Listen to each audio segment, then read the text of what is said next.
Okay, I'm going to start. It's 10 o'clock. Welcome, everyone. I'll just start with a quick overview of some pertinent developments with regard to what's happening with COVID-19 and how it's impacting schools. The latest development was that yesterday the governor extended the school closure through May 15th. So what that essentially means is that we're going to continue with our remote learning program through the 15th of May. And if the governor is consistent with past announcements, he'll make an announcement regarding the 2 weeks following May 15th at that time or sometime before May 15th. There's been a lot of speculation about when schools are going to reopen, if it's going to happen this year. The administrators, school officials are privy to the exact same information that the public is. So we're not viewing any information that you do not have access to. So our guess is as good as yours. Some of the thinking is that perhaps it'll be May 15th, because if they wait till June 1st, what's the point of opening with essentially 2 or 3 weeks of classes left? Obviously, there's safety concerns, and we can all spend a long time talking about that. But yeah, I don't really know what's going to happen after the 15th. Some other developments, the school district is moving forward with planning for next year. On the national level, there's been an awful lot of discussion emanating out of usually urban centers, talking about what schools will look like moving forward when we do come back to school. One of the consistent themes is that there will have to be social distancing in schools. And the implications for adhering to that are pretty wide-reaching. It could be that we have a staggered schedule, either hourly, where you have certain portions of the students come in for a couple of hours, and then you transition to another group of students. So it could be hourly staggering of student schedules. It could be daily, where you have students coming in perhaps Monday and Wednesday, and other groups of students coming in Tuesday and Thursday, and so forth. It could be weekly. At this point, there are a lot of unknowns. We're going to be taking our guidance from, as we have all along, from the state regarding what we have to adhere to, and then obviously we'll be as thoughtful and creative as we have to be in order to work towards ensuring that everybody's safe.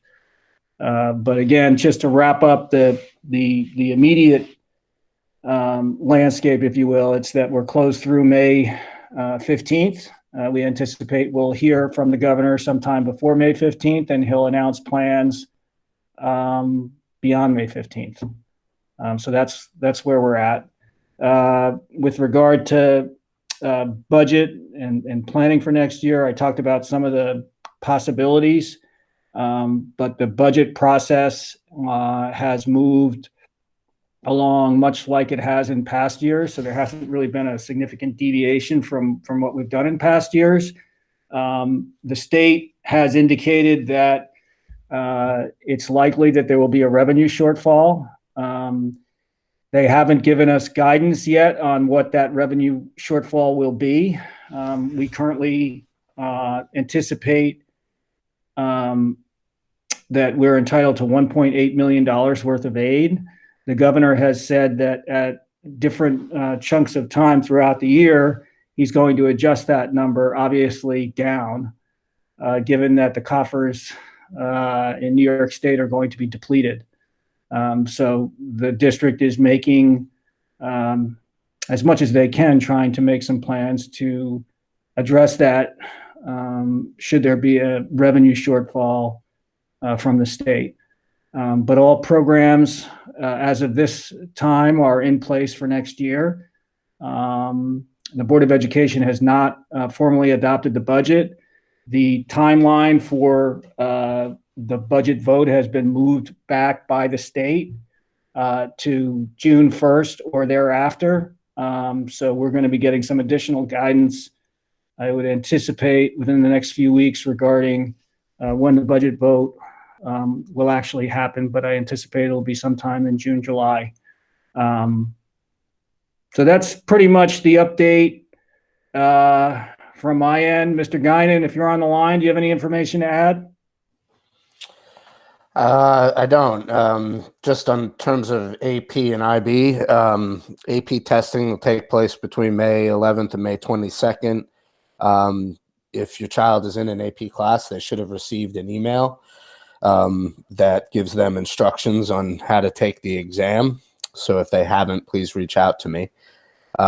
With IB, we're very busy uploading all of the IB coursework. Students' grades will be based on the work they did in their classes. So normally we only upload a small sample of that for moderation, but now we're uploading all of it. Most of that will be done by Monday. There are a couple of classes where they need to take an extension. And that's mostly because of their inability to have access to the lab in chemistry, ESS, and computer science. That just means that students' grades will not come on July 5th. They'll come shortly after. That's about it. If anybody has questions with regard to AP or IB, please reach out. And then can I chime in? Sure. Okay, so I would say for middle school, it's still, we're meeting weekly as grade teams, and then Ms. DiNapoli will be reaching out to families regarding scheduling for next year and proper placement in different courses. This is especially apparent for 7th graders and their option to go to algebra and living environment. So just a note about the end of the year activities. At this point, the state has, I went over this the last time, but the state has basically said that students in Regents courses, they don't have to take their Regents. They'll receive credit for their course as long as they pass that course. With regard to graduating seniors, at this point, there's no graduation ceremony scheduled. And the future and what that holds is certainly uncertain at this point. I have talked to colleagues at other schools who are considering options for graduation ceremonies, and we're working those through as a group. But there's not a lot of clarity at this point in terms of what people are going to do. So obviously that's going to be dependent upon what develops locally and nationally with COVID-19. But at this point, why don't we open it up to questions? You can submit those questions in writing, or certainly you can ask them verbally as well. Yeah, hi, this is Mitchell Brownstein. There's a question. Hi, Mitchell. First of all, I just want to let you know it's not allowing me and a few other parents who've been texting me to join the meeting via the video site. It just keeps saying waiting to be connected. So I don't know if you want to look at that. But anyhow, my general question is, and I understand it's just the first week into it, are all the teachers adding their class hours and their video instruction on the Google sheet that Mike sent us? Because only 2 of Emily's teachers have done it. Mike, do you want to speak to that? It's my understanding that there's only 1 or 2 that haven't done it. So please reach out to me, Mitchell. I'll follow up with you after this. Maybe there's a glitch in the sheet. Okay, because my second part of the question is, does it mean that they're just not having office hours for video live instruction? I didn't hear what you said, Mitchell. So what I'm really asking is, are all the teachers now have these? And I not require them to do any live instruction, but are the teachers being encouraged to do so, and are most doing it at least once or twice a week? So the teachers are per course should have 3 live interactions or opportunities for live interactions, whether those are office hours or live instruction per week. I think that's what you're asking about, but you're coming in and out. You're coming in and out, but Mike, it sounded like what you were also asking is, are they mandated to deliver like Google Hangouts or live instruction? And what we did was we set a minimum number of opportunities for interaction for each teacher and each course, and that we didn't get into the specificity of requiring them to use Google Hangouts per se or to video their classes, but they have to, between the different modalities, provide for a minimum number of opportunities for live interaction with their students per course that they teach. Okay. And then just one other thing, you had mentioned previously about video classes kids could do. Are the teachers doing them? And if so, can they be added to the Google Sheet? You sort of went in and out at the beginning part of that question. Did you hear that, Mike? I didn't. Let's try that one more. I believe Mitchell's asking that if there's video recorded classes, can they be added to the sheet directly instead of posted on the Google Classroom? Yeah. I can look into that, Mitchell, to add that functionality.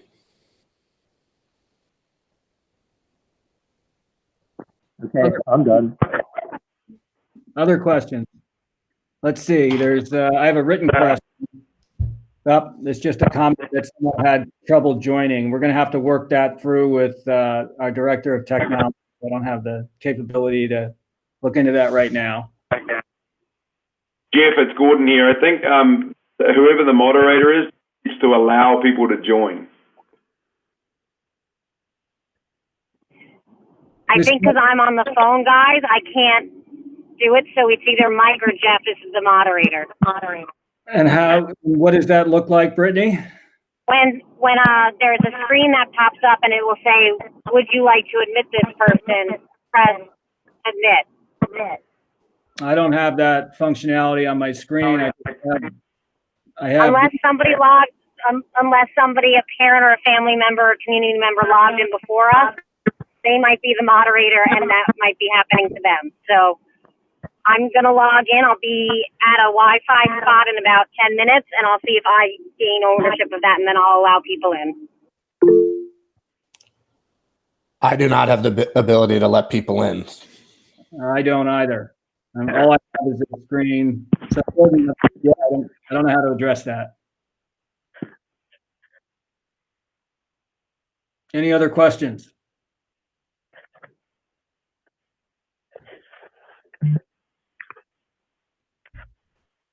One person is asking how they put their mic on. If you bring your cursor to the bottom of the video screen, a bar should open that has a mute button on it. Okay, thank you. That helps. Hi, I'm Tanya. I'm the mother of an 8th grader. And I just want to get clarity on these like Google Hangouts and Google Chats. You guys, so basically you're saying they're not required, they're suggested. Is it, I mean, I think it's a good, do you recommend it for the kids? Are the teachers glad to be doing it? Is it, I want to see, my son is, on the computer, which is great, but I think he's missing, he might have some social communication issues in general, and I think he would benefit with interacting with his peers. So, I mean, I'm going to advocate it, but what are your thoughts? Like, are the teachers enthusiastic to have the Google Hangouts, or are they being kind of, what is the feedback on Google Hangouts and Google, that kind of thing? I would love to, Gordon Trotter here joining in on that. I'd love to have them be compulsory for them too. I've sort of said to our kids to them that they are compulsory, but because the teachers are not saying they're compulsory, I'm definitely getting pushback from the kids on it. Yeah, my son is like, I don't have to do it. Let's do the least I need to do. But I think connecting with your peers is really, for me in this period, connecting with my colleagues and friends is really important. So I don't know what are the teachers feeling? Brittany, are you on the line or are you off the line right now? Yeah, no, I'm on the line. I just wanted to make sure I had service before I talked. So I believe it depends on the teacher and their how comfortable they are with technology, right? So we all got thrust into this, and some of our teachers are much more well versed and comfortable with technology than others. I know that when we talk at grade team meetings regarding this, that the concern with all the teachers is the social interaction aspect and trying to get online with Hangouts more, with live instruction and meeting with their academic supports as we've asked them to do. So I know it's a constant conversation with them.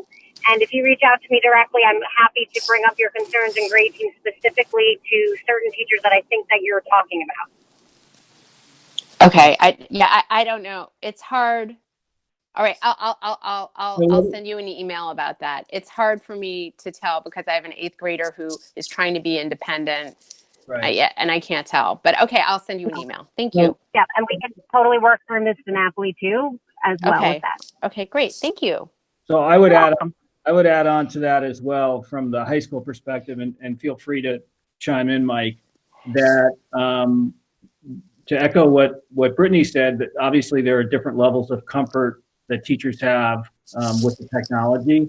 But what we tried to do with the plan that we're following is to insist upon live interaction, a minimum level per course, so that students are connected to their learning. Certain disciplines lend themselves more to live instruction than others. So we're finding in mathematics, for instance, that there are more live sessions versus other disciplines like social studies and English, where there's a lot of remote work and then office hours. So there's not necessarily one model or delivery model, if you will, that works best, because different disciplines have different, different needs, if you will, and are appropriate for different models. So I mean, that's probably the most thorough explanation I can give you at this point. We are, though, committed, like we do have faculty meetings every week, and we do have a faculty advisory committee, which put forth a pretty extensive document that I sent out to the community that sort of listed the considerations and thought processes that went into coming up with what we're doing. So I would encourage you to look through that if you have a copy of it, and if you don't, I can send it to you. And then following today, we have a faculty meeting every week where we talk to all of the teachers about what's working well and what is not working well. And there's a lot of sharing going on between teachers so that they can share, again, what's working well and what's not. So keep adapting as needed. Okay. Yeah, the question on that, and I'm not sure whether I missed it, and I'm sorry if I did. This week, especially, seems to have been a little bit lighter work-wise. I've got 6th and 8th graders, and they don't appear to be doing as much this week as they were. Is that just an offshoot of this was meant to be a break week and work wasn't there, or is this sort of we haven't caught back up to where we need to be as far as the level of work? Gordon, I can speak to that because we transitioned a book in 6th grade, and they were doing a culminating project, and the social studies and ELA teachers did reach out and admitted that there was a couple of light days. And then I believe in 8th grade, there's been a transition in units. So what you're seeing is what normally happens in school, you do see a little bit of a lighter load when you're transitioning to different content. And they're just trying to figure out how to implement that new content onto a remote learning plan. Got it. Thank you. No worries. I'll add, too, that generally the teachers are very enthusiastic to the previous questioner's question. Many find that students log in and enjoy the social aspect, especially of office hours and stuff, after they get through questions, that they often hang out, and the teachers have reported to me that they enjoy that time, and they're really happy that the kids have it. Thank you. That's great to hear. That is great. And also just in general, I mean, it sounds like as a parent, you might hear us just saying little criticisms here and there, but honestly, my kids have been very engaged in the program. So you guys are doing I think it's definitely on the right track. So thank you for all the hard work that's going into this. It's good. And I know we're improvise as we go, but thank you. You're welcome. Questions? I don't see any written questions. I have some comments here. Some people have said that they would like to see the Google Hangouts mandated. We spoke to that a little bit. And again, I encourage you to look through the document that the Faculty Advisory Committee came up with. It does address that in terms of some of the considerations, and the thought processes that we went through in ultimately deciding where we're at today. Any additional questions?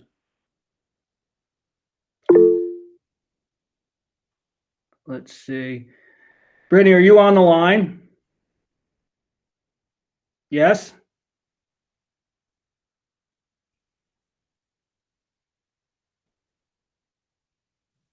Yep, I'm on the line. I'm now admitting people, so I apologize for people that couldn't come in because I did it remotely for a little bit due to personal circumstances. I'm back on. Yes. So, Brittany, when I'm looking at the screen on the right-hand side, I see a lot of people who have their mics. It looks like they're not able to participate. Is that what that means? The red? It means that they're muted, but we can unmute them. So I will unmute everybody. Okay, you're doing that right now. Yep. Okay. Because I still see them as muted. While Brittany's doing that, are there additional questions? Yeah, this is Mitchell again. Hi, Mitchell.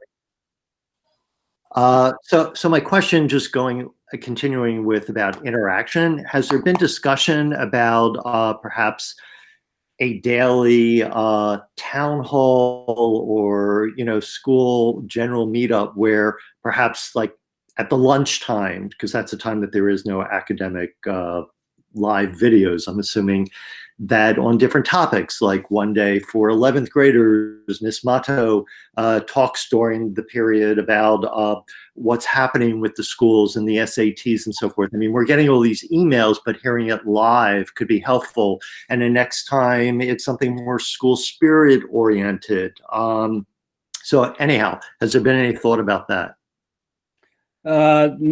We haven't discussed it, but I think that idea has some merit, and we can look to sort of add things moving forward. So if it works, and we can deal with privacy issues and things like that, which we always have to, we can look to implement some things. So it's a good suggestion. Thank you.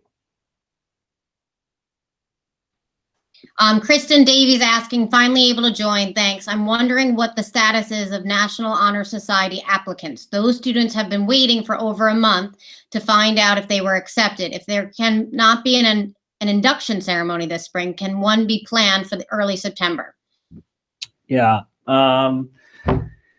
So the National Honor Society Selection Committee, which is comprised of 5 teachers that are selected by me, did not finish or complete the selection process prior to school going out of session. So as of now, there's no decision regarding the candidates, and all of the co-curricular activities, one of which is the National Honor Society, those were suspended as well. And there are compensation issues related to that. So when we made the decision to stop co-curricular activities, we also made the decision to stop any related compensation so that people were only going to get paid for services rendered. So that's the first part of the question. The second part of the question is, will we complete that process when we're able to do so? And will there be a ceremony in the fall to acknowledge those students who have been admitted? And the answer to that is yes, there will be. There are a lot of things that, I don't think you were on, Miss Davy, at the beginning of the meeting, but there are a lot of ceremonies and such that are not taking place because of COVID-19, things like academic awards, National Honor Society, probably high school graduation. So we're just going to have to adapt and where possible, hold those in the future. And where not possible, see what we can come up with. But I would anticipate that the National Honor Society and ceremony we can hold next year if we're back in school. The only unfortunate part is that students who were admitted as seniors will miss out on that. And so there could be 2 or 3 students typically who are seniors who gain admission who will not be able to participate in that ceremony.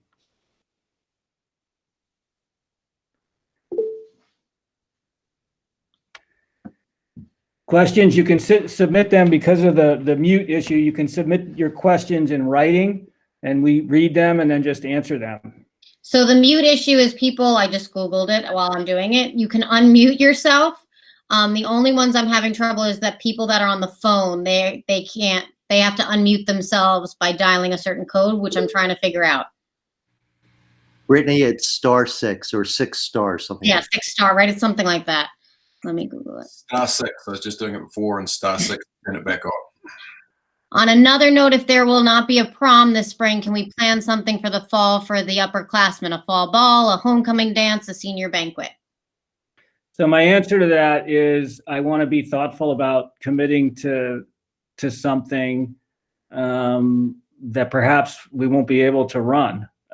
So I'd like to be able to do what you say, but depending on the social distancing requirements and what the environment looks like next year, we'll have to decide. But to the extent that we can, we'll try to do what we can so that students don't miss out on anything.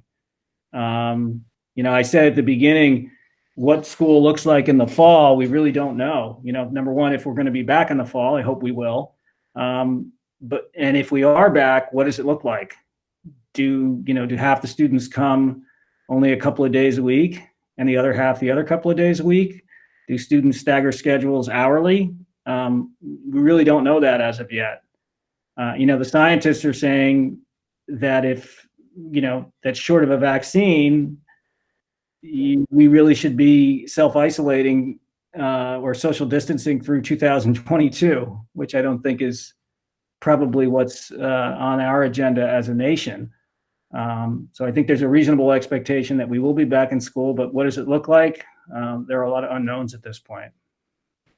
Can you please reiterate the May 15th date for those of us who are late to the meeting or could not get in? Yeah, the governor announced yesterday that school was closed per an executive order through May 15th. And that's consistent with what he's done. That is Governor Cuomo in the past. He goes in 2-week blocks. So closing through May 15th was an extension from the 30th. I said at the beginning that I really don't have any additional information beyond what you have. So school officials aren't getting a secret pipeline of information. We hear exactly what the governor hears. And so, my guess is no better than yours as to what will happen post May 15th. Yeah. Nancy Halleck here. I have a question. Hi, Nancy. How are you? Pretty good. I was wondering what exactly is not mandate, but the directions to the teachers as to how much work you are looking for them to assign, because it's seeming, and I know clearly everybody is stepping up and assigning and on top of it, but it seemed like the load of work has suddenly increased at a time that it's more stressful, not to mention the internet is not necessarily always stable. And I'm just saying that from my house, I'm going to say one of my kids is just, she's always on it, and she's working much longer hours than she's ever worked before. And I'm talking like all day long. So I'm just curious. I think that teachers are trying to, and maybe we have to adjust, but teachers are trying to replicate what they would normally do if school was in session. So if I'm a teacher of Regents U.S. history, I'm trying to sort of stick to the timeline, the scope and sequence of that course. And you may be correct in saying that given the transition to remote learning, we have to adjust. I would encourage you to just keep us in the loop as much as possible. Shoot us an email, certainly your teachers as well, so that, if adjustments have to be made, we can make them. One of the things that's really interesting about this whole experience, this terrible experience, is that people are all over the map with their impressions of the rigor and the amount of work for remote learning. So I might get 10 people telling me in a week that there's not enough, and I might get 15 people telling me that there's way too much. It's just all over the place, and I don't know what the right balance is, but all we can do is take the feedback, communicate with the teachers, have discussions, and try to make informed decisions about balancing the educational mandates, if you will, with the social and emotional well-being of our kids. And I can completely appreciate that, and that's why I was asking what was being asked of the teachers. I mean, from what I understand, in that for remote learning, it's better to expect about 60% of what was previously the expectations before remote learning. I mean, there are older kids that are taking care of younger siblings. They're, internet or whatever issues, and there's the stress level. So I mean, I know I'm at elementary level, but yeah, just the expectations just need to be dialed back. And this is not just for Pierson, just across all educational platforms. But so expecting our kids to maintain the same scope, sequence, and rigor is not realistic. Okay. In my opinion, and not just my opinion, but I'm not putting that out with any negativity. I just feel like we need to help find a better balance for our kids. Yeah, thank you for the feedback. We'll share that with the faculty. I have a meeting with them, and we also have small group meetings as well throughout the week. So we certainly will share that. And to the extent that we have to, we will put out some further parameters for people in terms of them being cognizant of what they can legitimately ask of students during this time. And I don't think it's anybody. It's not that people want to punish kids. No, I'm not taking it that way at all. I think also there's the reality of what you're able to accomplish working in a classroom when you have complete control of the classroom setting and everything, and what can be accomplished when kids are at home. I mean, some kids they're on it and they can maintain their focus and they're self-motivated, self-directed, and that's one. But others, this is definitely not their preferred learning style. Right. This is particularly challenging. So no, I'm not taking this at all as a negative. I didn't think you were. Towards the teachers. The other thing is perhaps we can ask the teachers just in general across the board that if there are Hangouts or Zooms that are scheduled, and if they're said that they're going to last for 30 minutes, that we try and keep it to that particular time slot, because some of them are going over, sometimes even double. So I just, as just a broad umbrella. Yeah, thank you for the feedback. We'll share that. But again, the information that you bring to us enables us to work with our teachers to better refine what we're doing. So thank you. Yeah, this is not a criticism. That's not. No, I get it. It's helpful. Thanks, Nancy. Mitchell, you asked, when will teachers begin to enter the new grades to the parent portal? So we have held off on grades purposefully, and I have not wavered in my belief that right now I am not planning on issuing grades. And the reason I'm not planning on issuing grades is that the environment for so many people is so different. And you know, there's an equal playing field, if you will, to the extent possible, I guess, when kids are in school, they're here. But with these remote learning opportunities, the extent to which kids can access equally is there's great variability. So our concern, and it continues to be our primary concern, is access. And so we recently added the component that enables parents to track whether or not the students are doing their work. So it's partially submitted, and not submitted, basically, because we want to give parents the opportunity to parent actively. But beyond that, I don't feel comfortable issuing grades.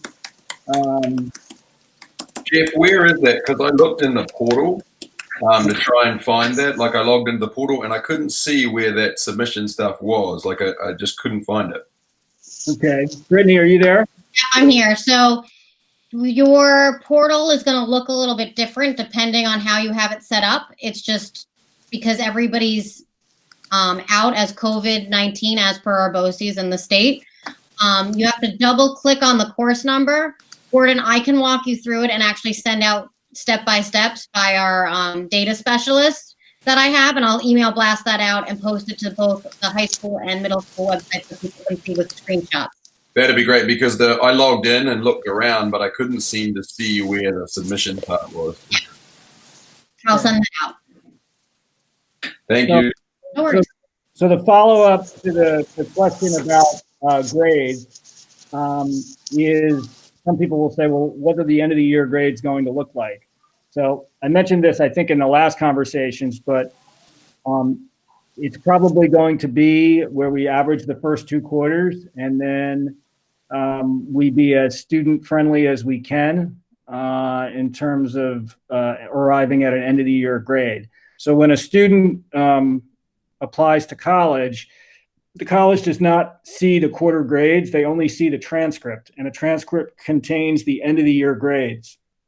So in arriving at the end of the year grade, we'll look at the first 2 quarters, and then we will, again, be as student-friendly as we can be in putting grades on the transcript. But ultimately, the grade that appears on the transcript will largely be a reflection of the first and second quarter. Other questions? Brittany, you just got a nice compliment. Thanks. Video. Our teachers are big risk takers. We love them.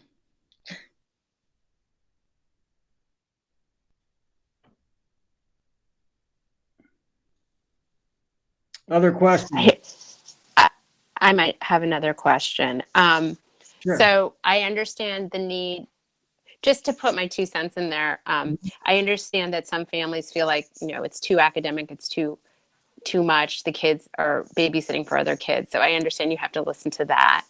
I'm putting my 2 cents in that if the teachers continue making the curriculum engaging enough, there's also something to be lost if it gets too dulled down, because if the kids get bored in my house, then there's disengagement with the curriculum. So I understand you'll try to reach that balance, but I'm not complaining that it's not hard enough at the moment, but I just think we have to, I realize you have a hard job to do to balance between the needs of like taking the pressure off of the kids, but also keeping them engaged. But I'm just putting that in there so you don't think, oh, we're doing too much and the kids need a full-on break. I appreciate that you guys have kept the kids occupied and engaged, and that's been so helpful for this household. So thank you for that. I just wanted to say that. Okay.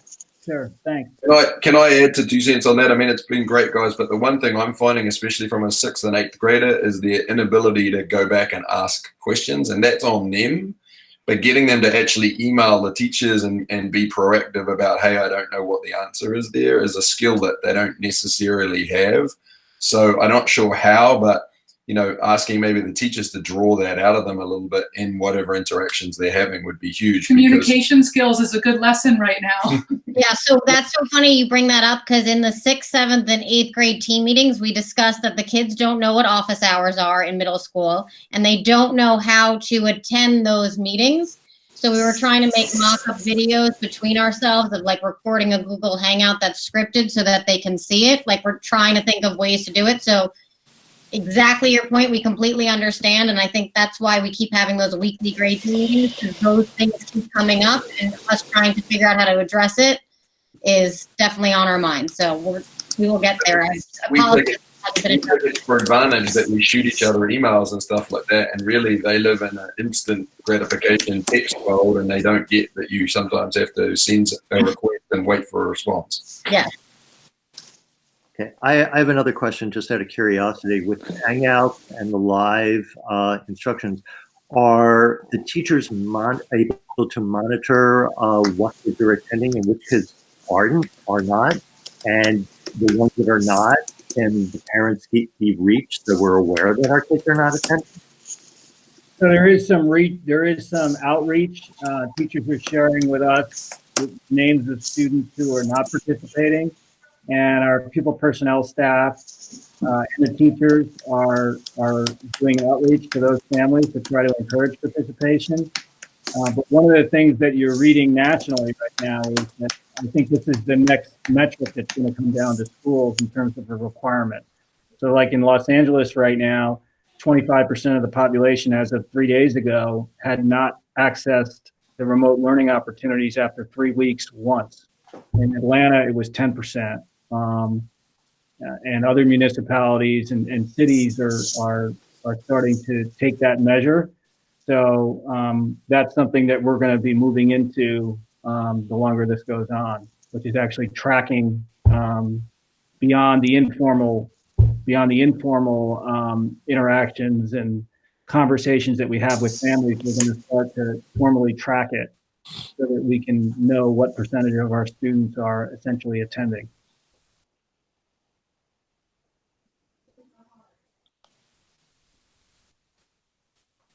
Can I also point out another thing? Sure. Just for the heck of it. Yeah. The people that you have attending this meeting now, they are families that are comfortable with technology. So just, I feel for you guys, because the parents who aren't comfortable with technology can't express themselves and can't communicate. So I don't know why I'm pointing that out to you. That's kind of obvious. But I guess my next question is, how are you, just out of curiosity, how are you reaching out to the families who can't, who don't use technology? Are you calling them? I'm just curious. That's all. So there's Brittany, do you want to talk a little bit about the Google Chrome outreach? So the Google Chrome outreach happened, right? So the people that didn't have the technology or didn't have access to the internet, the first round of it, people contacted us directly. And then after the first week, we saw who was not participating, both on the high school and middle school level through our PPS meeting. And then we did outreach there, as well as through our ENL population. We have ENL meetings as well, because those children and those families are dealing with a different type of cultural thing as well that we want to address and make sure that they feel comfortable and safe. And what's the outreach consist of? I know the answer, but maybe talk a little bit about what that outreach was. I apologize if I was long-winded. So that outreach looks different on different levels. So on the PPS staff, our guidance and counselors, school counselors, social workers, and psychologists are calling the families directly, as well as the students directly if they have information. And then for our ENL, it's a little bit different, right? So if they're not comfortable, Fausto Hinoso has been wonderful and a godsend, because he's very comfortable and close with that community. We've also used Minerva Perez as well from OLA to connect with some families as well. And then our ENL staff has gone above and beyond and acted almost as social workers and contacted families directly through phone and texting and giving out numbers. So I feel that depending on it, usually the phone is the most to get to, and usually texting is for the ENL population is they're more comfortable with that. Great. Okay, thank you. I was just curious. Thank you. We are continuing as a district to provide meals for families that are classified free and reduced lunch. So we're delivering meals on Mondays and Wednesdays, and Monday's delivery is for Monday and Tuesday breakfast and lunch, and Wednesday's delivery is for Wednesday, Thursday, and Friday breakfast and lunch. A lot of people don't know, but our free and reduced lunch families comprise over 15% of our student population. So we have a little over 1,000 students, and we have like 170 families that are classified free and reduced lunch. So despite the COVID-19 limitations, our food staff is coming in and preparing those meals, and then our bus drivers are delivering those meals twice a week. So I just want to thank them for their work and continuing to sort of look out for our more vulnerable parts of our community. Good morning, Jeff and everybody. I'm here as a parent, and I did go on my son's the portal to look at my son's grades. So it's you go on exactly how we had prior. Just the assignments that are entered for this time frame are just saying, you know, the S or whatever the 3 codes are. So there's no special way. You just have to look. You can see where the dates are, and you can see what the new assignments are. Great. That's Miss Federico, for those of you who didn't recognize the voice. Thanks, Terry. And the face. Yeah, now I'm going to turn my face back off. Other questions?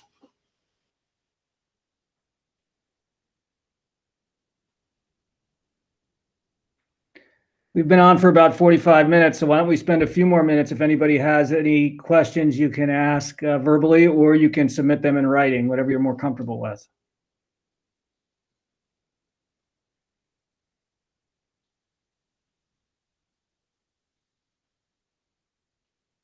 So absent any additional questions, I said this last week, we're going to be holding these weekly rather than monthly, which is what we did prior to COVID-19. We'll try to work out any of the tech glitches. I did tape this today, so I will have Scott Fisher, our technology director, post it so that those people who were not able to attend can access a recording of it. Just to wrap up some of the concerns or some of the questions that were raised, to summarize, we had some questions pertaining to activities that kids might miss out on this year. And in totality, the response is, to the extent that it's possible, we'll try to replicate what kids missed either usually next year. If it's possible this year, we'll do it. That's sort of an unknown. There were some concerns about workload. And what we stated was that people are sort of all over the map. Some people are saying that we're not giving enough work. Some people are saying that there's too much work. One participant said that, noted a 60% figure, that in fact, on a remote learning platform, you can expect kids to get through 60% of the material that they would normally get through if school was in session. So we're going to do a little bit more digging into that, and we'll have those discussions with the faculty, get some feedback from them. And if we need to adjust, we will. What else did we talk about? There was some suggestions that we try to increase the number of social interactions, not necessarily academic in nature. So if there's a way for us to, have a Google Hangout that replicates the lunch period or something like that, is there a way we can work towards establishing that? I'm not sure, but we'll look into it and we'll talk about it with our faculty. There was some discussion about grades. We went over that, sort of quickly reviewing that we have a system in place where parents can track whether their kids did the work entirely or sort of half of it or didn't do it at all. I think that pretty much covers most of the main things. Brittany, Mike, do you have anything to add? I think the one thing for middle level is just the how to communicate and learning how to communicate. That concern was brought up. So we'll address that as well with faculty and grade teams. Good. Mr. Guinan? No, I think you covered it. Nice summary, Jeff. All right.